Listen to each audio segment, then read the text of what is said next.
Magandang umaga po sa lahat. Tayo nagbabalik dito sa ating YouTube channel, Samuel Soriano TV29, para mag-discuss ulit ng presyo ng coins na ating mga hawak. Ayan, kung magkano ng kanilang mga presyo sa ating mga online selling. Para malaman natin talaga, ayan. At magandang umaga po sa lahat dyan, mga kolektor, mga numismatis po ng Pilipinas, kung saan kayong dako ng mundo po. Maraming salamat po sa lahat ng ating mga subscriber. Thank you so much sa inyong lahat, lalo na yung mga sumusuporta dito sa aking munting channel. Thank you so much sa inyong lahat and God bless. Maraming salamat din po sa nanonood doon sa ating FB page, Samuel Soriano. Lahat din po na sumusuporta doon at nakapalo sa akin ay thank you so much sa inyong lahat. Lalo na po yung mga nagsesend ng star sa atin dyan. Thank you po sa inyong lahat. Mabuhay po kayo. Special shoutout lang natin ang ating mother dyan po sa Dumpay, Basista, Pangasinan, Milagros Soriano po. Ayan. Nang Daragin. Lahat po ng Soriano family dyan. Ayan, mabuhay po kayong lahat. Ayan, special shoutout din natin dito ang aking uncle dyan sa Samonte, Quezon, Isabela po. Bernabe Binuya Pinto, Belen Bernal Pinto po. Ayan, ang Auntie Mercy, Uncle Melchor, GM po. Ayan.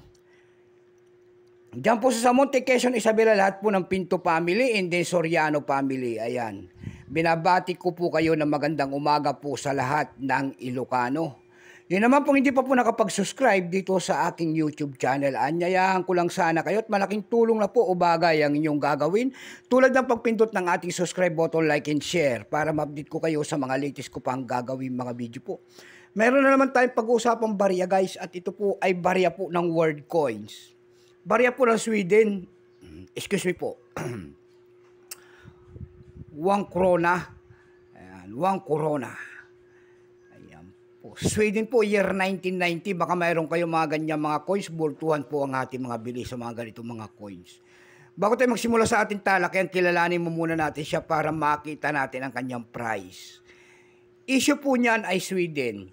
Period card, Kustap. Ayan, siya pala si card, Kustap. 1973 up to date po. Type nito standard circulation coins. Years 1982 hanggang 2000 lamang. Value nito 1 krona, Sweden.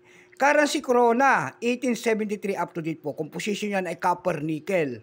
May bigat lamang itong 7 grams, may habang 25 mm. May kapal po naman itong 1.688 mm. Hugis po, bilog, orientation yan ay middle alignment. Itinigil naman ang paggamit sa barya na ito ng Sweden noong June 30, 2017. Number N-6862, reference number KM-852-1. Dalawang klase po ang inilabas dito. May proof po ito. Mahal yung kanyang proof. Ito pong atin, ito po ay year 1990. Ayan. Cover set. Ayan. 0.5% po ito. Ayan.